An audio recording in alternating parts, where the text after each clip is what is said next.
Hey guys. सो कैसे हैं आप सब? आई होप आप सब बढ़िया होंगे।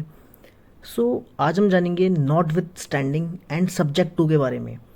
वैसे आपने भी काफ़ी सारे बेयर एक्ट्स पढ़े होंगे जहाँ पे जिसके सेक्शंस में कहीं ना कहीं नॉट विथ स्टैंडिंग आ जाता है लिखा हुआ, किसी में सब्जेक्ट टू आ जाता है लिखा हुआ। हालांकि ग्रामेटिकल मीनिंग से हम उसको पढ़ तो देते हैं, समझ तो देते हैं, लेकिन एक्चुअल मीनिंग हमें समझ नहीं आता है कि ये क्यों यहाँ पे मेंशन किया गया है, या फिर इसको यहाँ पे मेंशन करने की ऐसी क्या ज़रूरत पड़ गई कि नॉट विद स्टैंडिंग या फिर सब्जेक्ट टू लिखना पड़ा। आज हम इन दोनों वर्ड्स को समझेंगे अच्छे से और क्लैरिफाई कर देंगे कि इसकी ज़रूरत क्या है और ये एक्चुअल में इसकी लीगल सेंस में मीनिंग क्या बनती है। तो चलिए आगे शुरू करते हैं और जानते हैं। First of all, not with standing, इससे रिलेटेड मैंने कुछ पॉइंट्स लिखे हुए हैं। उन पॉइंट्स के एग्जाम्पल्स भी मैंने दिए हुए हैं, पहले मैं आपको समझा देता हूँ फिर पढ़ के सुनाएंगे। देखिए, नॉट विथ स्टैंडिंग जहाँ पे लिखा आ जाए ना, ग्रामेटिकली इसका मतलब होता है डिस्पाइट ऑफ। डिस्पाइट ऑफ मतलब जैसे नॉट विथ स्टैंडिंग, आप समझिए बावजूद इसके, ये इसकी एक मीनिंग हो गई कि ये तो लिखा हुआ है बावजूद इसके।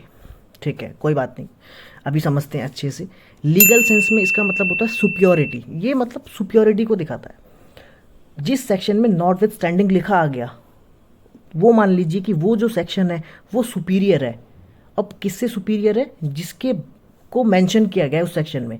जैसे फॉर एग्जांपल देखिए, इसमें तीन चीज़ें निकल के आती है और तीनों के एग्जाम्पल मैंने दिए हुए हैं, बहुत बढ़िया है। आपको सब कुछ इससे क्लियर हो जाएगा। कैसे? सेक्शन 25, मान लीजिए एक सेक्शन है कोई भी 25, उसमें दिया हुआ है not with standing anything contained in section 12 and so on so on so on, जो भी आ गया। ठीक है, तो इसका क्या मतलब हुआ? इसका मतलब हुआ कि not with standing anything contained in section 12, मतलब बावजूद इसके सेक्शन 12 में जो भी लिखा गया है, सेक्शन 12 में जो भी लिखा गया है, अब जो ये आगे कंटिन्यू होगा ये सेक्शन प्रिवेल करेगा सेक्शन 12 के ऊपर। मतलब सेक्शन 12 छोटा है और सेक्शन 25 यहाँ पे क्या हो गया? सुपीरियर हो गया, बड़ा हो गया। तो सेक्शन 25 की बात माने या सेक्शन 12 की? अगर क्वेश्चन रेज होता है तो हम किसकी बात मानेंगे? सेक्शन 25 की। ठीक है, तो नॉट विथ स्टैंडिंग किसको दिखाता है? सुपीरियरिटी को दिखाता है कि ये सेक्शन जिसमें नॉट विथ स्टैंडिंग लिखा हुआ है वो सुपीरियर है। किसके? जिसको मेंशन किया गया उस सेक्शन में, उस सेक्शन से सुपीरियर है। ठीक है, आई थिंक ये वाला आपको क्लियर हुआ होगा। आप सेकंड देखिए, सेकंड इसमें क्या इशू आता है नॉट विथ स्टैंडिंग में, कि मान लीजिए अगर कोई दो सेक्शन है और दोनों में सेम लिखा हुआ है, जैसे not with standing anything contained in section 12, ये सेक्शन 25 में भी लिखा है और सेक्शन 30 में भी लिखा है। तो अब क्या होगा? अब ये होगा, अब तीसरा पॉइंट पढ़िए क्या लिखा है here, time factor also determines the superiority of this section. मतलब अब टाइम फैक्टर हम देखेंगे कैसे। जैसे जब भी लॉ बनता है ना, तो हम मान के चलते हैं कि जब सेक्शन 1 बन रहा था तो हमारे पास सेक्शन 2 3 नहीं थे। जब 2 बना तो 3 4 नहीं थे, बट जब 3 बना 4 5 नहीं थे, लेकिन 1 और 2 थे। मतलब हम एक एक सेक्शन को इंडिविजुअल मान के चलते हैं। हम मान के चलते हैं कि जब हम पे मान लीजिए सेक्शन 5 बना तो हम पे 1 2 3 4 ऑलरेडी थे, हमने बना लिए थे, तभी हम सेक्शन 5 तक पहुँचे। लेकिन हम पे 6 7 8 नहीं थे। इसका मतलब ये हुआ कि जब सेक्शन 25 एंड 30 के बीच में क्लैश है ना, तो सेक्शन 30 बाद में बना, पर जब सेक्शन 30 बना तो हमारे पास 25 ऑलरेडी अवेलेबल था। तो अगर उस चीज़ की रेमेडी सेक्शन 25 में होती तो हमें सेक्शन 30 में सेम बात लिखने की ज़रूरत नहीं पड़ती। और अगर हमें ज़रूरत पड़ी तो इसका मतलब है सेक्शन 30 बड़ा है। सेक्शन 30 में हमने कुछ ऐसे पॉइंट्स डाले जो सेक्शन 25 में कवर नहीं हो रहे थे। तो जब भी ऐसी क्लैश होगा 25 और 30, तो हम देखेंगे बड़ा कौन सा है। बड़ा मीन्स न्यूमेरिकल देख सकते हैं, क्योंकि जो बाद में लिखा है वो बड़ा है, वो बाद में आया वो बड़ा है। ठीक है, सो सेक्शन 30 की बात यहाँ पे मानी जाएगी सेक्शन 25 के भी ऊपर। अगर कुछ भी क्लैश होता है सेक्शन 12 25 और 30 में, तो प्रिवेल कौन करेगा? सेक्शन 30 प्रिवेल करेगा। अब इसका लास्ट एग्जाम्पल सेक्शन 25A। अब मान लीजिए सेक्शन 25A में भी सेम पॉइंट आ गया कि not with standing anything contained in section 12 करके।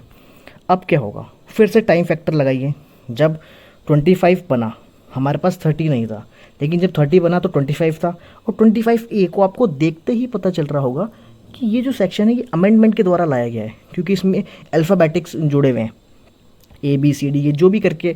तो 25A है ये। इसका मतलब जब पूरा सेक्शन हम पे बन चुका था, पूरा एक्ट हम पे बन चुका था, तो हमें इसको 25A को लाने की ज़रूरत पड़ी मतलब कुछ ना कुछ पॉइंट वहाँ पे मिस हो रहा था। तो 25A जो है सेक्शन 30 के भी बाद आया है। अब जब बाद आया है तो मैंने आपको पहले ही बता चुका हूँ कि जो बाद वाला है वो प्रिवेल करेगा। तो सेक्शन 25A प्रिवेल करेगा सेक्शन 30 के ऊपर भी।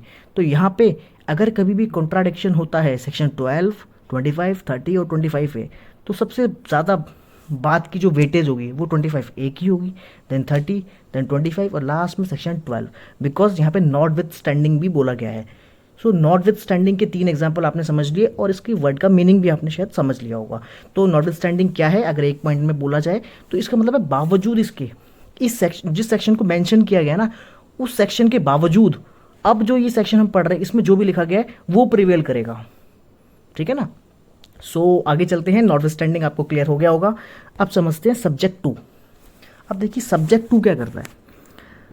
सब्जेक्ट टू का ग्रामेटिकल मतलब है अफेक्टेड बाय। ठीक है, अफेक्टेड बाय मतलब subject to this and this, मतलब उसको ध्यान में रखते हुए, आप भी समझ सकते हैं, उसको ध्यान में रखते हुए।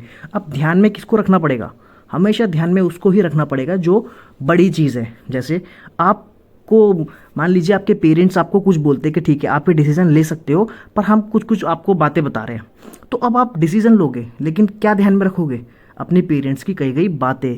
तो आपके डिसीजन को कौन हैम्पर कर सकता है, वो बातें। ठीक है ना। तो वो बातें बड़ी हो गई, सुपीरियर हो गई, आपको हमेशा उसको ध्यान में रखना है। यही होता है सब्जेक्ट टू। सब्जेक्ट टू ये कंडीशन जो भी लग जाती है तो जिसके बारे में बात की गई है वो सुपीरियर हो जाता है। कैसे, अब देखिए जहाँ पे नॉट विथ स्टैंडिंग लगता था वो सेक्शन सुपीरियर होता था, लेकिन जिस सेक्शन में सब्जेक्ट टू लगेगा वो सेक्शन सबऑर्डिनेट हो जाएगा। ठीक है, रिवर्स हो जाएगा बिल्कुल एक तरीके से। एग्जाम्पल समझिए, बहुत आसान है।